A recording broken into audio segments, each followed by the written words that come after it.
Well, what's good, so gang? It's been 3 months I think since the last video. And this is my second time around going to record videos, so I had to go through and look for some new videos. But with coming back into recording content again, I was like, what should I do? It's been so long.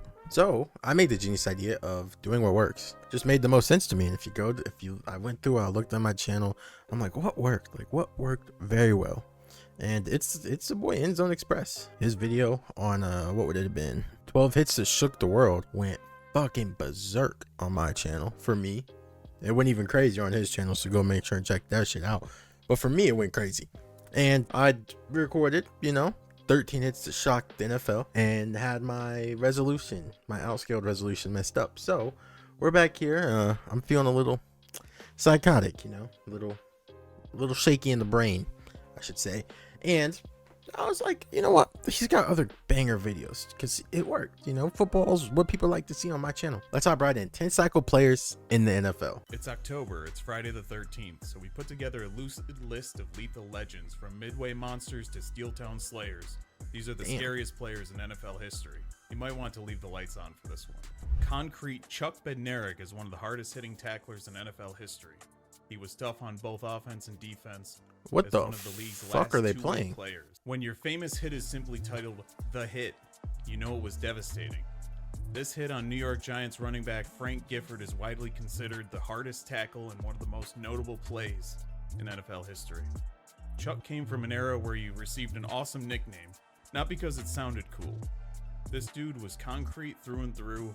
You do not want to find yourself standing across from our 12th scariest player. You put him in a chokehold. At number 11, a modern player with a throwback style, Steelers linebacker James Harrison was an undrafted free agent. Apparently this dude who made offenses lose sleep wasn't one of the 250 best players out of college. To everyone's mistake and everyone's horror, the Steelers signed Harrison, who became an absolute menace. He was on the small side for an NFL player, but what he lacked in size, he made up for in will.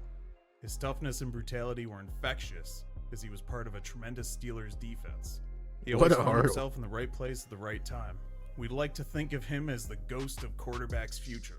Not often do you find a terrifying player on offense. Our number 10 was exactly that. Adrian Peterson was a star coming out of college, and he looked like a man among boys.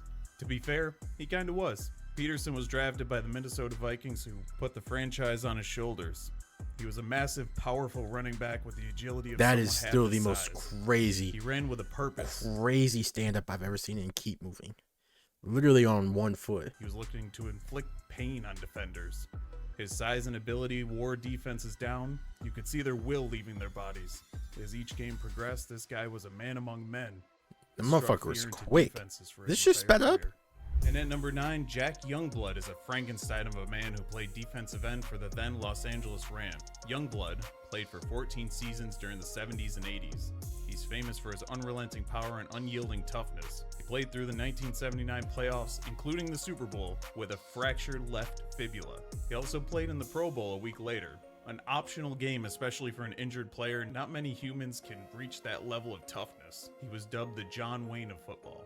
For our number 8, 49ers safety Ronnie Lott. Yeah, because Ronnie was a formidable I think he cut a finger off in the game. Like, they wanted to take him out, and he's like, nah, just cut that bitch off.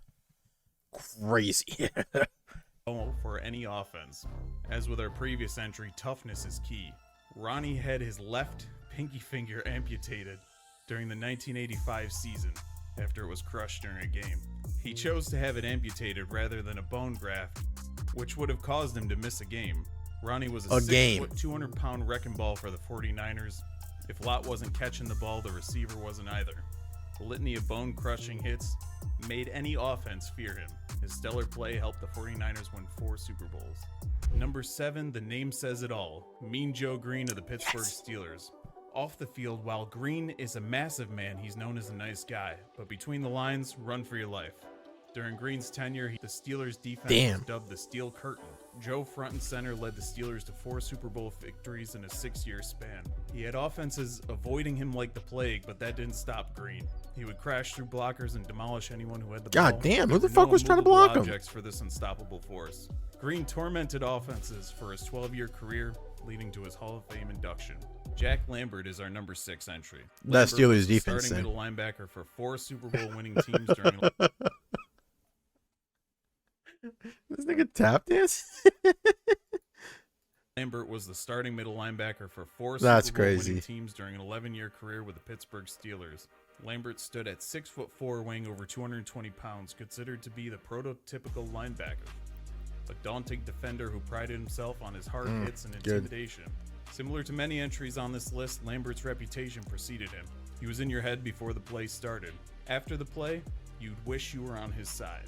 Lambert, with his size and speed, would pound the opponent into submission. Fatigue hits hard, almost as hard as Lambert. Cool nickname? Check. Terrifying defensive player? Check. Our number 5 entry is Dick Night Train Lane.